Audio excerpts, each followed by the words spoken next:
Hoy día vamos a tener el privilegio de escuchar una charla magistral que Eric ha titulado Gestos oscuros, presencia especulativa y ética del implícito. Eric, muchas gracias. Muchísimas gracias, Oscar. Pablo es mi agente aquí, ha organizado una planificación fantástica y quería agradecer realmente a la universidad, la Pontificia, porque, agradezco mucho que este viaje sea posible gracias a ellos. Es mi primera vez en Santiago, estoy súper contento de estar aquí. El texto que voy a presentar hoy es realmente magistral, es un texto, va a durar 45 minutos más o menos. Es un texto que ha sido escrito justo después de Cómo salvar el común del comunismo y desarrolla unos de los temas que están un poco implicados en el libro y va más hacia de la cuestión que hemos empezado a discutir antes de cómo constituirse como una máquina de guerra, que ayer ha sido una discusión muy fuerte sobre este tema en relación con la cuestión palestinense. Y bueno, el texto ha sido escrito antes de todos estos acontecimientos, pero es solo para dar un poco un contexto. El desafío, el challenge de este texto es pensar un poco la forma de constitución política existencial. Bueno, voy a leer, pero pensé que va a ser más fácil para vosotros seguir con la pantalla también, ¿no? Bueno, nada. ¿Cómo se define nuestro estilo de presencia en las luchas de nuestro tiempo? El problema de los modos de subjetivación política y de contracción político-existencial es una cuestión eminentemente dramática. Se trata cada vez de la manera en que las existencias son intensificadas y llevadas a su límite creativo, polarizadas por la exigencia de un paso al acto y los riesgos que conlleva, o en espera de lo que inducirá en ellas una metamorfosis en el umbral de lo imperceptible. Nunca basta con afirmar, como aún se escucha a veces, que otro mundo es posible. Abandonada a sí misma, esta fórmula desencarnada y vagamente voluntarista nos condena a una forma de impotencia contra la cual el Foucault y muchos otros ya nos han advertido suficientemente. Foucault, en efecto, no se interesaba tanto por la afirmación positiva de los valores que iluminan nuestros comportamientos como por los gestos oscuros de reparto e exclusión que configuran las relaciones de poder. De ahí el deseo de Foucault de una inserción quirúrgica en la realidad, de una práctica de la escritura que dé testimonio de un replanteamiento constante de los lugares mismos en los que el poder se nos insinúa íntimamente. Del mismo modo, la afirmación de un posible, ya sea político, estético o ético, exige estar literariamente y corporalmente implicada y no simplemente proclamada. Aquí, yo uso mucho esta imagen. Hoy casi todo está hecho en China, a la excepción del coraje. El coraje está hecho en Palestina. Anthony Bourdain, no sé si usted conoce eso. Es un poco una chiste, pero bueno, me parecía que daba un poco de carne a lo que estoy a presentar. Me gustaría reflexionar sobre esta exigencia que caracteriza todo el planteamiento Foucaultiano, tomando como punto de partida un pasaje bastante enigmático de diferencia y repetición, donde Deleuze enuncia los dos principios de lo que llama una ética de las cuantidades intensivas y que toma de hecho la forma de una ética de lo implícito. Esta ética concierne la expresión misma de un mundo posible, o más precisamente del otro como expresión de un mundo posible. Los dos principios van como sigue: afirmar incluso lo más bajo, no explicarse demasiado. Deleuze comenta un poco más adelante este segundo elemento, subrayando que se trata de no explicarse demasiado con otros y también de no explicar demasiado a los otros, que se trata en suma de mantener sus valores implícitos, los suyos y los de los otros, condición esencial para multiplicar nuestro mundo, poblándolo de todo esto expresado que no existe fuera de su expresión. Eso es como una manera de pensar la manera en la que las cosas vienen al mundo. ¿Qué relaciones pueden ser contempladas entre la elaboración de gestos especulativos y el arte de mantener sus valores implícitos? ¿Cómo acompañar al otro sin alinearlo, conocerlo sin reducirlo, acercarse sin enrolarlo? ¿Cómo abordarse mutuamente sin sabotearse? ¿Cómo resistir a la prisa de elucidarse y ponerse en relato? ¿Cómo en suma descubrir lo oscuro sin descubrirlo? Para retomar la fina interrogación de Maurice Blanchot. No sé cómo sale en español esta idea de ponerse en relato, pero en inglés la idea de you need a good story, precisa un relato, la idea de que no existe hasta que tiene la historia que te va a echar. Eso es el modo de valorización principal en esta época. Resistir a la puesta en relato es un elemento fundamental, yo pienso, y uno de los hilos rojos de Foucault-Animato. Okay. El joven Sloterdijk propone una imagen sugestiva de la manera en que deberíamos guardarnos de toda afirmación un poco demasiado cándida de nuestras esperanzas en un mundo mejor. En su libro La movilización infinita escribe: ¿quién alimenta realmente esperanzas que las entiere tan profundamente como pueda? Pues es solamente como fuerzas silenciosas que serán provechosas. Es solamente de esta manera que se convierten en fuerzas vitales que actúan a espaldas y que las llevan para franquear los abismos por encima de los cuales los mundos diurnos están erigidos. Esto es literalmente una fórmula de incorporación. Del mismo modo, en Foucault, el imperativo de una implicación corporal se traduce por una postura combativa hacia lo político presente que se caracteriza, entre otras cosas, por el rechazo a entrar en el juego de las proposiciones dichas constructivas, como cuando afirma que imaginar otro sistema, eso forma actualmente aún parte del sistema.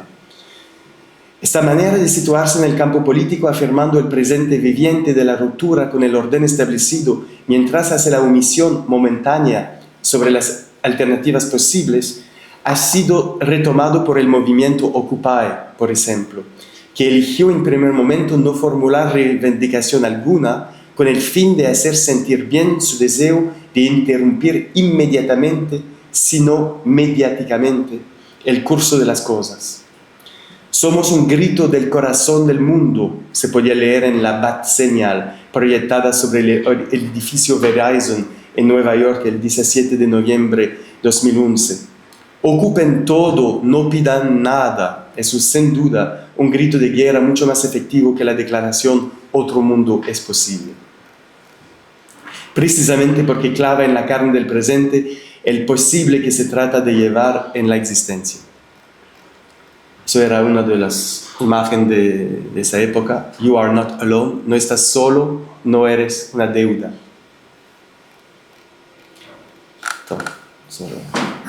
Era sobre la NYU, la universidad.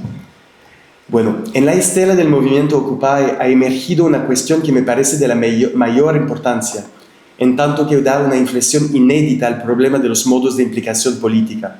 ¿Cómo ocupar una abstracción? O cómo ocupar una abstracción financiera.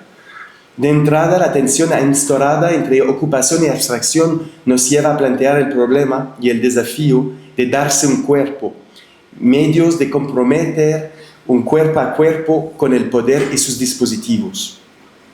La cuestión evoca la dificultad de confrontarse con lo que a veces se describe como la dictadura sin rostros de los mercados.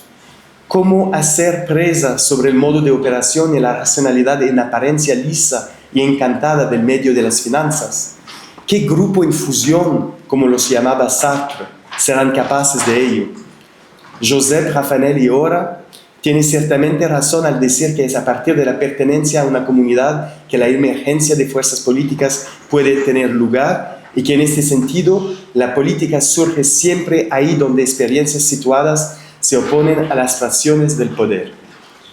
Pero sin duda la insistencia de la cuestión de Occupy sobre el cómo viene a complicar un poco las cosas y requiere nuevas maneras de envisajar, se puede decir, considerar que la juventud occidentalizada está irrevocablemente pixelizada y no responderá más a los llamamientos colectivos carnales o catódicos.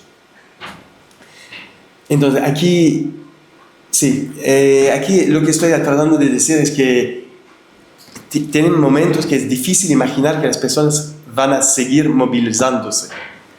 Y en el caso de Occupy Wall Street y de la huelga en Quebec en el 2012, realmente muchas personas estaban solo a decir, bueno, no pasa nada más, está todo acabado. Y de repente algo aconteció. Eso es importante recordarlo. La huelga estudiantil quebequense del 2012 y muchos otros movimientos de contestación recientes han mostrado que nunca hay que desesperar de la posibilidad de transformación de vínculos sociales relajados en amistades insurgentes, capaces de abrazar a la vez la dulzura de las emergencias y la violencia de las insurrecciones. El cuidado y la puesta en cultura de este cómo de la ocupación sensible requiere la experimentación y la elaboración de proposiciones que cuestionen y renueven nuestras relaciones con las abstracciones vividas, que es un concepto desarrollado por el Brian Massumi. Y como sugiere Brian Massumi en la introducción de Parables for the Virtual, el problema con los modelos dominantes en las teorías literarias y culturales no es que sean demasiado abstractos para captar la concretud de lo real, el problema es que no son suficientemente abstractos para captar la incorporalidad real de lo concreto. Bueno, puede ser un poco abstracto, pero este tema lo vamos a abrir bien en serio ahora. ¿Qué es la incorporalidad real de lo concreto y cómo se puede concebir y tomar por cuerpo? En este sentido, quizás podemos ya arriesgar un comienzo de respuesta provisoria y prospectiva a la cuestión llevada al mundo por el movimiento Occupy. ¿Cómo ocupar una abstracción sino con gestos especulativos? Ok. Las partes en amarillo son las partes que yo pensé, bueno, puedo dejarla al lado. Son interesantes, pero es solo porque me parece que es un poco largo el texto y para acelerar un poquito.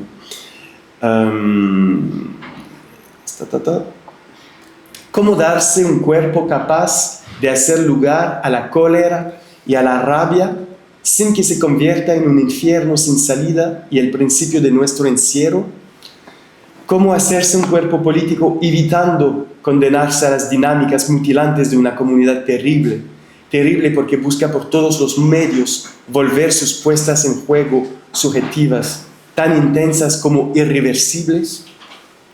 ¿Cómo, en suma, afirmar incluso lo más bajo, como dice Deleuze, sin encerrarse en un Wu Jian Dao, que es una expresión china que designa el octavo infierno caliente budista y que significa literalmente la vía sin salida o sin intersticio? Pues es solo acondicionando un espacio para una forma de energía dicha negativa, es solo liberando una potencia de agresión que será posible abrir una brecha ahí donde a primera vista no la hay. Entonces espero que ustedes están a ver un poco mi problema aquí. De un lado estoy a decir, otro mundo imposible, pues no basta, y al mismo tiempo ahora estoy un poco como a decir, pero la máquina de guerra tiene que tener cuidado que no te devora también, que no se vuelve fanatizando demasiado. Hay varias maneras de darse consistencia colectiva, de fabricarse un cuerpo político, de volverse colectivamente en una máquina de guerra. A riesgo de encerrarme en una relación infernal con el agotamiento de los posibles, solo las prácticas que aceptan enfrentar colectivamente el desafío de hacer un lugar a la violencia y a la rabia, o que al menos no las forcluyen por principio, me parecen dignas de interés en este caso. pues solo ellas me parecen en condición de hacer existir un posible verdaderamente político y que no esté sometido al a priori de la pacificación moral y la domesticación gestionaria. Es algo que la bruja y militante neopagana Starhawk afirma con fuerza y simplicidad cuando comentó su relación con el Black Bloc durante la Cumbre de las Américas en Quebec en el abril del 2001. Ella dice: estoy ligada. Sí, hubo momentos en que algunos me enrabiaron, pero son mis camaradas y mis aliados en este combate y no quiero verlos excluidos o diabolizados. Los necesitamos a ellos o a gente como ellos. Nos hace falta lugar en nuestro movimiento para la rabia, la impaciencia, el fervor militante, para una actitud que proclama: somos bandidos, perros rabiosos y vamos a demoler este sistema. Si nos cortamos de eso, nos debilitaremos. Starhawk resiste a la posición debilante entre violencia y no violencia, a la tentación de erigir el principio de no violencia en una suerte de imperativo categórico que permitiría operar un reparto claro y estable entre lo que es políticamente aceptable y lo que no lo es. Su posición recuerda lo que dice Isabel Stengers a propósito del fármaco en relación con la experimentación política. Un medio obsesionado por una distinción estable entre remedio y veneno es un medio que envenena, incluso destruye. Al resistir a la tentación de hacerse una bella alma ahistórica que se mantendría a buena distancia de los encarnamientos anarcocomunistas, Starhawk nos enseña que la práctica de la no violencia no tiene nada que ver con el mantenimiento de un ideal paz perpetual, sino que se elabora siempre de manera circunstanciada en el seno de luchas concretas y situadas dentro de las cuales la cólera contribuye a aumentar nuestra potencia colectiva. O como dice bellamente Judith Butler en su libro Frames of War, en las prácticas de no violencia se trata siempre también de la fabricación de un carefully crafted fuck you. No sé cómo traducir esto. Un fuck you meticulosamente preparado. Bueno,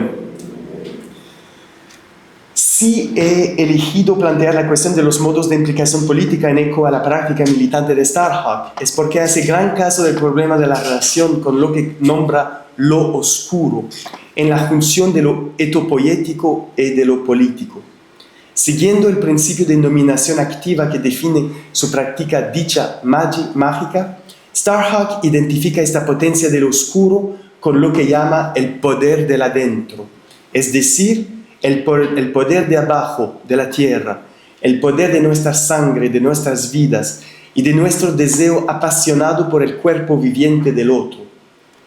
Lo que me interesa más particularmente en esta manera de relacionarse con lo oscuro en Starhawk es la insistencia de una exigencia ética y metamórfica primera, coextensiva al gesto especulativo, tal como está pensado en el seno del GECO, que se llama el Grupo de Estudios Constructivistas de Bruselas, que es el grupo en el que hace parte la Isabel Stengers, que es una filósofa bien famosa que está establecida en Bruselas.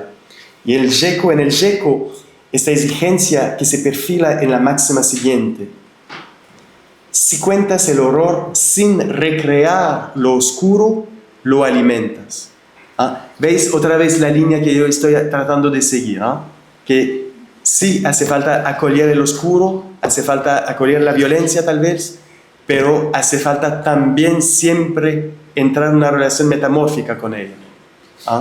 Y eso es una exigencia, es la exigencia que atraviesa todo este texto. Esta exigencia que me enseñó la Isabel Stengers.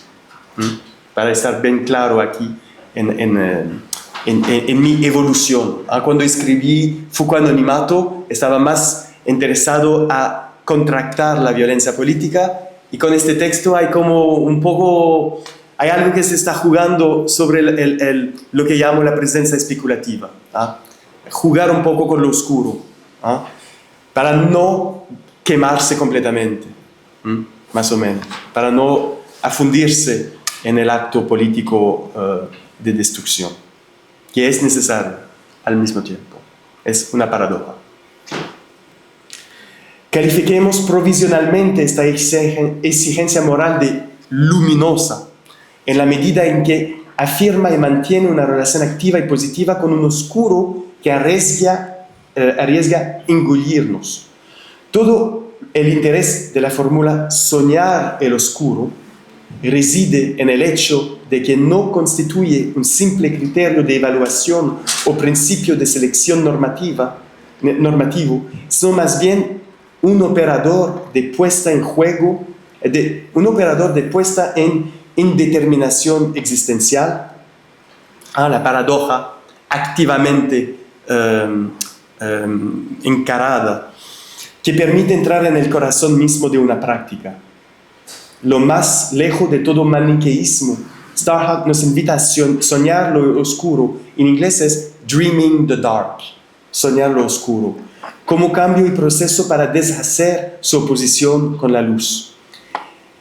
Es una empresa necesariamente arriesgada porque el proceso de elucidación nunca es unilateral y pone en causa dimensiones colectivas y vitales a las cuales no siempre es fácil acceder. Soñar lo oscuro se relaciona con un ethos, con la manera en que un individuo habita y produce un territorio existencial que le asegura una presa en el mundo. Se podría así hablar de una entrada onírica en materia, de una puesta en variación íntima en la relativa opacidad de una existencia. Contra la utopía de una transparencia integral, soñar lo oscuro participa de una ecología pluralista de las prácticas que busca respetar la singularidad de cada presa. En el plano cosmopolítico, este gesto se acuerda con esta bella observación de Édouard Glissant, para quien el consentimiento general a las opacidades particulares es el más simple equivalente de la no barbarie. Como una manera de encarnar la pluralidad activa de nuestras existencias. No somos transparentes el uno por los otros y no somos transparentes para nosotros mismos. Por eso hace falta soñar, hace falta explorar esas partes que no son inmediatamente disponibles a la conciencia. En eco a la ética procesual whiteheadiana, soñar lo oscuro remitiría a la insistencia de un posible, es decir, un mal en tanto que es posible superarlo. Pues eso parece bien simple, pero es muy técnico. Soñar lo oscuro remitiría a la insistencia de un posible, es decir, un mal en tanto que es posible superarlo. ¿Ve? La operación pragmática es un mal, pero hay la posibilidad de soñarlo, de transformarlo, de modificarlo. Del mismo modo, pero de manera más figurada, diremos con Deleuze que el carácter esencialmente procesual de soñar lo oscuro exige que lo oscuro en cuestión no sea aclarado desde el comienzo. Es una condición esencial sobre la cual me permito insistir porque me insoportan tanto como a él, al parecer, estos mundos convergentes y monocentrados, obsesionados por las buenas representaciones y en los cuales no se está ebrio más que en apariencia. Y aquí hay una pequeña flecha a las depré, porque las buenas maneras, donde todo está siempre posiblemente bien encarado, bueno, las cosas son un poco más complicadas, yo creo, pero ya, esas casi cuestiones de carácter. Bueno, eso es un Rêver l'obscur, soñar lo oscuro, es deshacer su oposición con la luz. Ese es tirado de una publicación que yo coedité a propósito de un proyecto cinematográfico que con Pablo vamos a presentar el lunes en el Espacio Tierra, que se llama Insurgencia, que es un film sobre la insurgencia en Quebec en el 2012. Y después, para articular un poco de discurso alrededor de este evento, comencé a usar esta fórmula de Stengers que ahora estoy realmente desplegando. Bueno, estamos en un departamento de filosofía, ¿no? Entonces yo me abandono ahora. El cuidado inmanentista de atenerse a lo más cerca de la experiencia sensible que caracteriza el enfoque de Starhawk nos mantiene a distancia de las abstracciones espiritualistas, de los enfoques que suponen un punto de partida trascendente a partir del cual aclarar lo oscuro con una luz un poco demasiado segura. Se puede, por ejemplo, pensar en el encierro, verrouillage, no sabía bien cómo traducir, el encierro militante de la verdad en Alain Badiou, que se niega a toda forma de experiencia de la inmediatez pasiva o de suspensión transformadora de la voluntad en nombre de lo que llama una dimensión ética anti-oscurantista fundada sobre el modelo de la profesión de fe paulina. Bueno, si conoces ya el tema, ya conoces. Si no, la idea es que para Badiou, como para Sartre, el momento político por excelencia es el momento de la decisión existencial modelado sobre la profesión de fe paulina. ¿Ah? Bueno, tiene efectos muy fuertes esta profesión de fe. Yo estoy proponiendo algo más chino, menos claro, que espero es tan potente, pero que se modula más con las presencias. Pero soñar lo oscuro se aparta igualmente de las pujas oscurantistas, otra vez, ya sean mesiánicas, nihilistas o aceleracionistas a la manera de un Nick Land, que es muy importante en esos días en Nick Land, en el contexto del segundo Trump. No sé si hay como una resurgencia ideológica de extrema derecha a la cual el Nick Land participó muy importantemente. Si el soñar lo oscuro de Starhawk es crítico respecto de la metafísica agresiva de las luces que ponen todo a distancia, no deja de ser refractario a lo que podríamos llamar las dialécticas de la negrura o del escurrimiento, que hacen de la afirmación del no future, del no futuro, su principal palanca de dramatización política. La insurrección que viene presenta una versión inspirada y consecuente de esta política de la contracción histórica. Eso es un excerto de La insurrección que viene, el libro que fue publicado en el 2007, el primer libro del Comitado Invisible. Bajo cualquier ángulo que se lo tome, el presente está sin salida. No es la menor de sus virtudes. A aquellos que querrían absolutamente tener esperanzas, les hurta todo apoyo. Aquellos que pretenden detentar soluciones son desmentidos en la hora. Es cosa entendida que todo no puede ir más que de mal en peor. El futuro ya no tiene futuro. Es la sabiduría de una época que ha llegado, bajo sus aires de extrema normalidad, al nivel de conciencia de los primeros punks.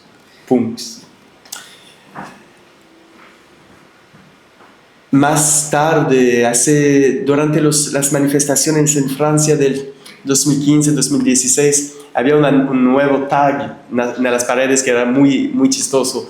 Era "Otro fin del mundo es posible".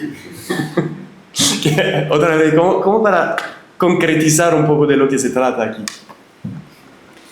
La proposición de soñar lo oscuro se dirige muy particularmente a este tipo de puesta bajo tensión radical y apasionada de un presente sin futuro, en los alrededores del anarquismo místico. Importa aquí proceder con lentitud y precaución.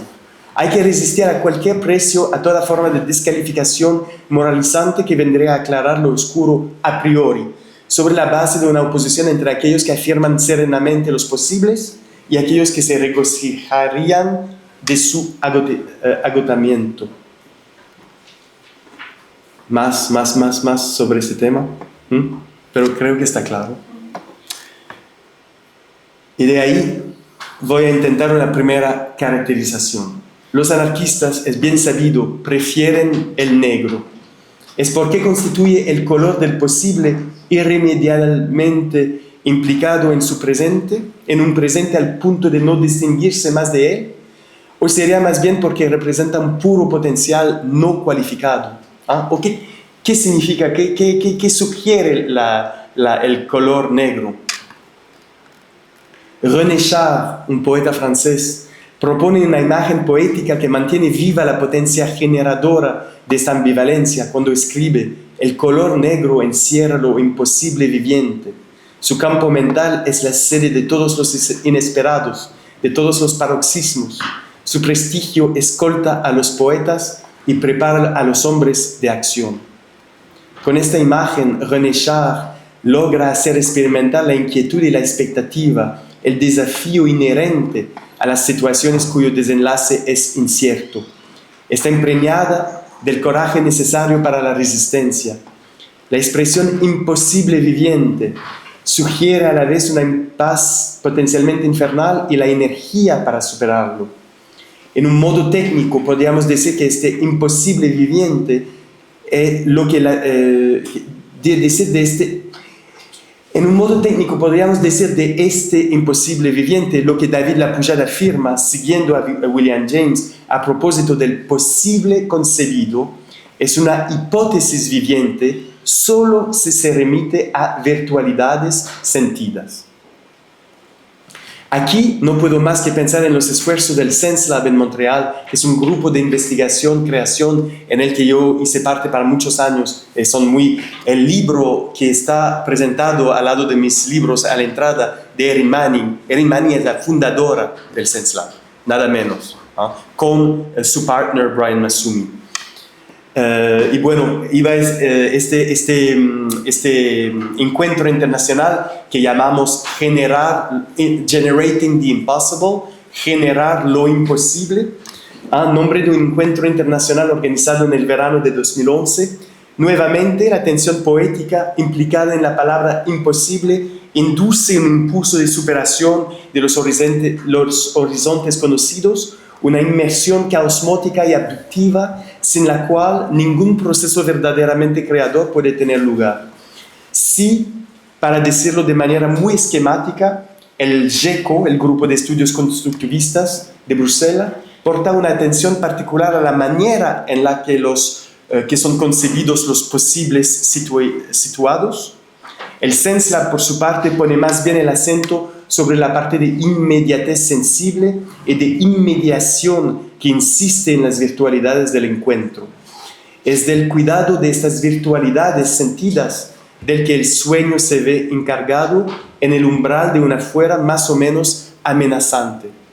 Y ahí está el tercer texto del que estabas hablando, como para caracterizar más el contraste entre esas dos maneras de pensar el pragmatismo especulativo. Eso, más una charla dentro de este marco teórico. Son todos post-deleuzianos, y las Stengers y su grupo están más como, ¿cómo vamos a combinar el sentimiento de un posible, una situación muy marcada? Y el Sense Lab, que es más estético, está más interesado a una experiencia de las virtualidades en tanto tal. Es más artístico. Y se convierte en un gusto. Por ejemplo, el Sense Lab está muy compatible con The Undercommons, los sobrecomunes, los bajocomunes de Moten e Arney, porque es un libro donde las virtualidades del común están muy poéticamente expresadas. Para Stengers eso es demasiado poético. Stengers quiere cosas que son más claramente distinguidas. A ella, por ejemplo, no le gusta la lectura spinozista de Deleuze, le gusta la lectura leibniziana. Son gustos hasta un cierto punto. O el libro como lo que se aprende de la política, What Animals Teach Us About Politics, lo que los animales nos aprenden de la política, publicado a Cactus.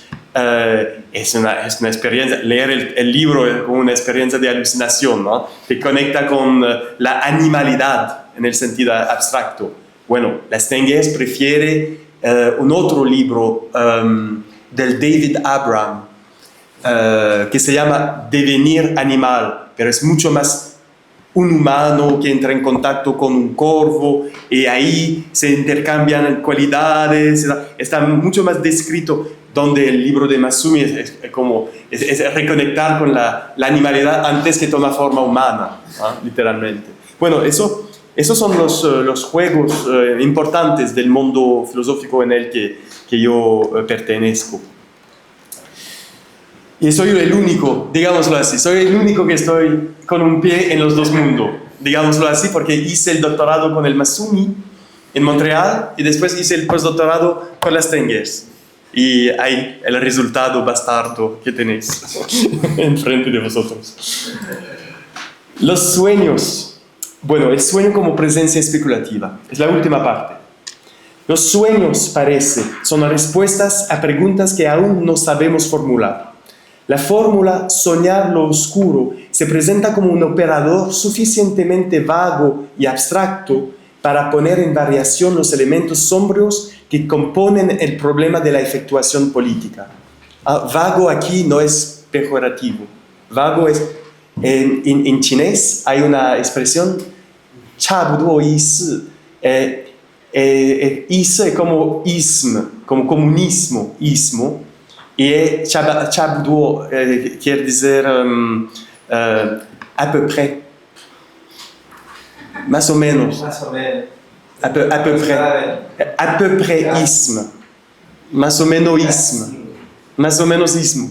En chinés se puede decir, no es malo, no es perfecto, es una manera de mantener la potencialidad de la indeterminación abierta, que es muy importante en el pensamiento chinés. Bueno, cómo salvar el común del comunismo tiene 2 capítulos sobre mi experiencia en China, pero hoy no vamos a hablar de eso. Hasta ahora mi intención se ha centrado sobre todo en lo oscuro y su caracterización. Es ahora tiempo de intentar pensar un poco más adelante lo que soñar quiere decir en este contexto. Si lo oscuro puede ser descrito como el lugar de vibrantes efectuaciones, es que el sueño no sería el medio de una contraefectuación, o al menos una manera de estar a la altura del acontecimiento sin fusionar con él. Para hacer y vivir lo múltiple, como dicen Deleuze y Guattari, habría que aprender aún a soñar. Pero, ¿qué quiere decir esto? Se podría comenzar por la negativa. Rechazar soñar sería atenerse a lo real en su unidad masiva, en su calidad de principio de realidad. Como dice Freud, principio de realidad, que te arriba en modo un poco masivo, no lo puedes evitar. Soñar, entonces, sería alcanzar el punto donde la realidad cesa de ser un principio, el punto donde se vuelve posible entrar en la resonancia y dejarse llevar por armónicos aún desconocidos. Pero quien se deja tomar en la trayectoria libre de un sueño se abre sin duda a nuevos posibles, pero corre también el riesgo de un profundo cuestionamiento, incluso de una desrealización radical. Quizás es contra esta posibilidad que los blancos se defienden, como lo sugiere Eduardo Viveros de Castro, por medio del chamán Ravi Schopenhauer, cuando dice: los blancos duermen mucho, pero solo sueñan consigo mismo. Que es una manera de insultar a los blancos, básicamente. El narcisismo fundamental del blanco. Y quizás es mejor así. O en fin, quizás es una medida de protección bienvenida, porque a creer a Deleuze, el sueño es el lugar de terribles predaciones. Mejor soñar consigo mismo que no soñar en absoluto, parece decirnos en su conferencia que es la creación, en la medida en que, desde que hay sueño del otro, él dice, hay peligro. A saber que el sueño de la gente es siempre un sueño devorante que arriesga engullirnos. Quedamos advertidos.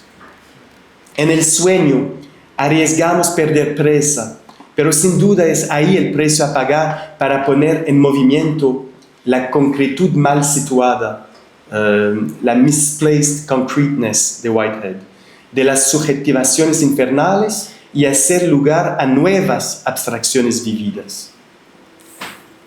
Eso podemos discutir más en detalle, pero ahí un ejemplo más concreto sería una política de las identidades, que son muy poderosas. Luchar en el nombre de una diferencia identitaria te da un poder, te da una situación, te coloca, te hace reconocer, hay un poder. Pero si se sobrecarga la identidad, se sobrecarga la política de la identidad, hay un momento en que se vuelve muy difícil componer con las otras identidades. Y mi diagnóstico es que la derecha ahora se ha empoderado del poder de las políticas identitarias y les ha maximizado con su propio gusto para sus propias decisiones identitarias. Bueno, filosóficamente, para tratar de esta tomada de forma identitaria, es muy útil utilizar el concepto de concretud mal situada. de Whitehead. Pero bueno, ¿cómo hacer lugar a nuevas abstracciones vividas? Para hacerlo hay que abrirse a la posibilidad de que pase en nosotros el sueño del otro. Hay que darse los medios de aceptar la presencia, tal vez especulativa, del sueño del otro. En las últimas páginas de Pensar con el Whitehead, que va a ser publicada Fue publicada ya. Eso, la recomendación máxima, es un matone, es muy grande, pero es la obra, la masterpiece, la obra maestra de Isabel Stengers. Es genial. En las últimas páginas de Pensar con Whitehead, la idea de presencia especulativa es concebida sobre el modo de una infección capaz de inducir un salto en la imaginación y de así comprometer un devenir. Comprometer, no sé si es bien traducido, trigger, declencher. Desencadenar un devenir. Incidentalmente, cuando Stengers intenta describir este proceso de inducción y de contagio, evoca los frágiles intersticios donde los sueños de cada uno se encuentran. Eso es la conclusión de Pensar con Whitehead. Solo aquel que sueña puede aceptar la modificación de su sueño. Solo los sueños o las fabulaciones, porque son goces de valores vivientes, pueden acoger los intersticios sin el efecto pánico de aquel que se piensa en peligro de perder presa. Y si el intercambio es posible, si a veces acontecimientos fundamentalmente anónimos, un sueño puede inducir la modificación de otro o evocar otro, es en la medida en que su punto de junción es siempre un punto de tangencia, ni choque frontal entre poderes rivales, ni engullimiento en el sueño del otro, ni confusión en un banal sueño de poder, sino puesta en resonancia local, designando pasados compuestos de cumplimientos divergentes y futuros respondiendo a pruebas distintas. Es muy elegante para decir que que nos encontramos, de momentos que nos encontramos, aunque venimos de nuestras trayectorias históricas diferentes y que también estamos llamados para futuros diferentes. Pero el encuentro siempre acontece. Como Deleuze diría, eso es una política del encuentro. Es una manera de dramatizar lo que pasa en un encuentro entre sueños, un encuentro mutuamente transformador. Lo que me interesa en esta caracterización de la presencia especulativa como sueño y del sueño como presencia especulativa es cómo el sueño aparece como lugar de una puesta en común diferenciada. Es decir, un lugar donde los elementos heterogéneos que se encuentran hayan la posibilidad de un nuevo agenciamiento, agencement. La puesta en resonancia de la que da cuenta Stengers es comunicación de heterogéneos. Y se siente bien el pasaje citado cuanto le importa hacer entender cómo cada uno de los elementos puestos en variación en el sueño nunca entra en un proceso de oscura fusión. El encuentro de los sueños no es una fusión, eso es la regla de las Stengers, mantener la heterogeneidad de los componentes. Cuidado propiamente cosmopolítico, dirá, que corresponde a la copresencia problemática de las prácticas, la experiencia siempre en presente de aquel en quien pasa el sueño del otro. Es el principio de lo que ella llama cosmopolítica. Una cosmopolítica es una política entre diferentes mundos en plural, que se encuentran, que se pueden combinar, pero que no se puede tomar por adquirido, que van a encontrarse bajo tipo la autoridad de la ciencia como la S mayúscula, por ejemplo. O para decirlo de otra manera, el modo de contracción político-existencial que se apoya en la ausencia de salida para intensificar y dramatizar su presencia en el mundo, participa de una concepción del mundo que se aparta de la idea de una serie de hiatos en la persistencia misma de las cosas. En último análisis, sin una caracterización positiva de esas pequeñas discontinuidades por las cuales, dice Bruno Latour, los existentes pueden correr el riesgo de existir, para retomar su motivo filosófico central y whitehediano de su libro La investigación sobre los modos de existencia. Bueno, si no afirmamos que existen estas pequeñas discontinuidades en el marco mismo del ser, del cosmos, veo mal cómo podemos verdaderamente recrear lo oscuro en una nueva imagen. Paso aquí del anarquismo místico a un animismo maquínico. Desde el punto de vista especulativo, lo que está en juego consiste en pensar el problema de la efectuación sensible sobre un fondo pluralista más que unitario y místico. Eso son casi notas para mí mismo, ¿eh? Porque es como mi propio pasaje, ¿no? El sueño como presencia especulativa aparece así como la ocasión de un deshacimiento diferencial, el tiempo de una paz. Deshacimiento en francés sería prise o déprise. Presa, en francés se puede decir depresa o despresa, pero no creo que existe en español, ¿no? Entonces, deshacimiento diferencial, y en este deshacimiento diferencial genera el tiempo de una paz. La paz no preexiste, existe cuando se crean estas condiciones. Eso es muy importante para la cosmopolítica. Que no hay una paz perpetual, una paz está siempre en proceso de instauración. Este deshacimiento participa de un mundo concebido como una infinidad de hiatos y de escandalosas discontinuidades, un pluriverso a soñar hasta en sus zonas más oscuras y a recomponer cada vez a golpe de gestos, de relatos y de científicos cuentos de hadas. Eso es una citación de Latour. Un mundo en el cual no estamos solo en el mundo, sin dudarlo, a pesar de que el extraño desafío consiste precisamente en creerlo, en persuadirse de ello.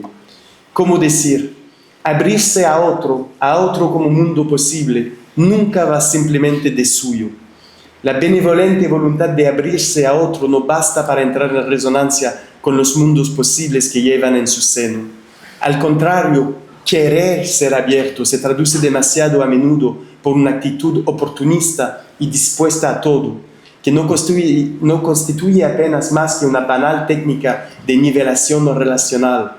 No le ocurre nada que valga a quien mantiene a todos y cada uno a igual y jovial distancia. No sé si está claro así, dicho así, pero cuando, no sé, entras en una tienda, la persona va a ser profesionalmente dispuesta a acoger. Y no importa quién sois. Es una técnica profesional de acogimiento. Pues cuando uno vive demasiado cerca de los Estados Unidos, es muy fácil que esta disposición se extiende al resto de su existencia y se vuelve problemático en muchos modos.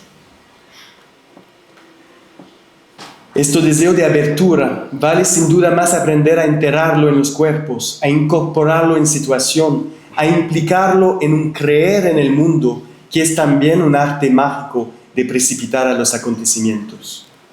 La presencia especulativa, la presencia de lo especulativo como potencia proposicional, introduce una nueva luz. Bueno, hay que disculparme el cliché teológico aquí, es realmente difícil de hacerse de él. Una nueva luz sobre el bloqueo de ser oscuro y unitario que garantiza la estanqueidad de las efectuaciones.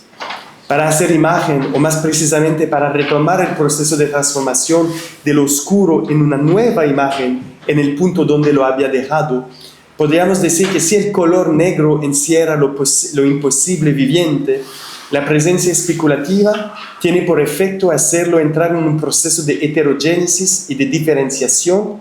Es como, diría Deleuze, lo distinto oscuro como doble color con el cual el filósofo pinta el mundo, con todas las fuerzas de un inconsciente diferencial. Yo casi en las 5 frases más lindas de Deleuze, pintar el mundo en el color del distinto oscuro.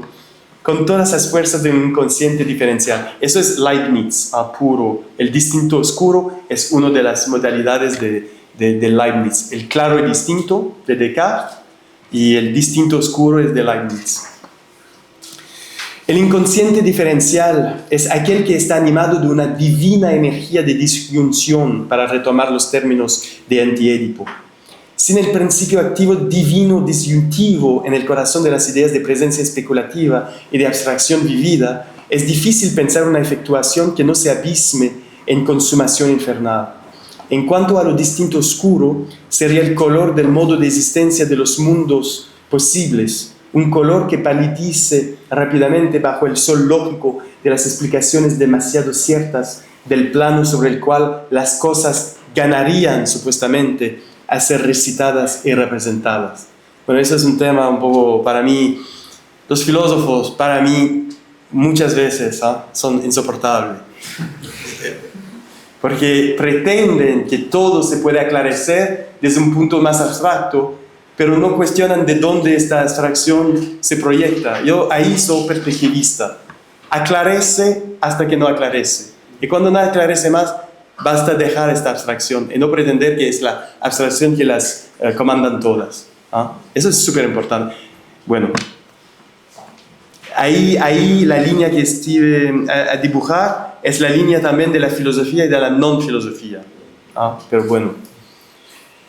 Pero, ¿por qué hablar de presencia especulativa? O en otras palabras, de la presencia de lo especulativo. Para Stengers, la palabra presencia aquí sugiere una eficacia que supera la del simple argumento.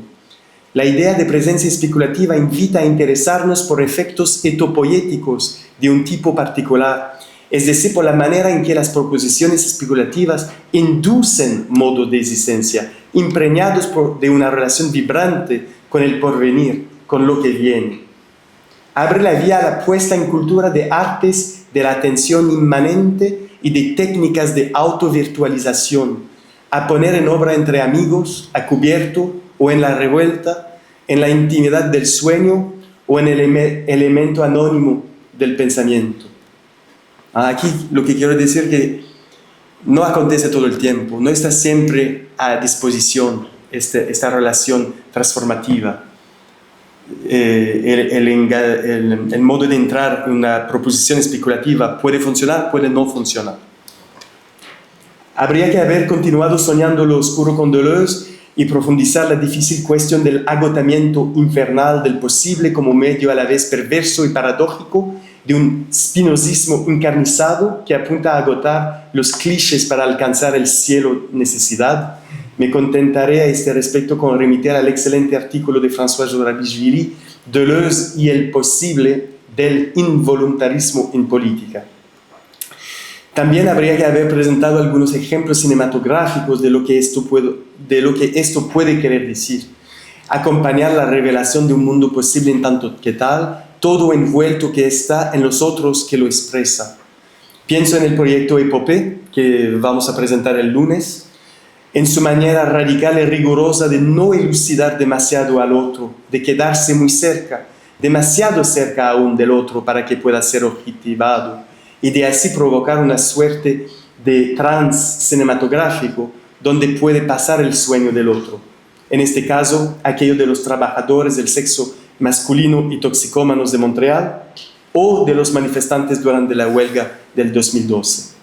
Pues el cine, es bien sabido, mantiene una relación privilegiada con el sueño, quizás porque uno como el otro nos llevan a los límites del control, como lo sugiere el muy onírico The Limits of Control de Jim Jarmusch, o incluso el proyecto Primitive de Apichat Pongarasetakul, cuya realización se articuló alrededor de la idea de que en los sueños no se puede tomar el control. Es una de las frases clave del proyecto Primitive, que el proyecto Primitive incluye Uncle Boomy, who recall his past life. Uncle Boomy, el tío que se recuerda de sus vidas anteriores. Cuando el cine se vuelve indiscernible del sueño, se hace, en suma, máquina de guerra, una forma de exterioridad fugitiva que induce a lo confidencial y que, afanado en encontrar nuevas armas, está feliz con implicarlo todo y no explicar nada. Y bueno, ya está. Obrigado. Gracias.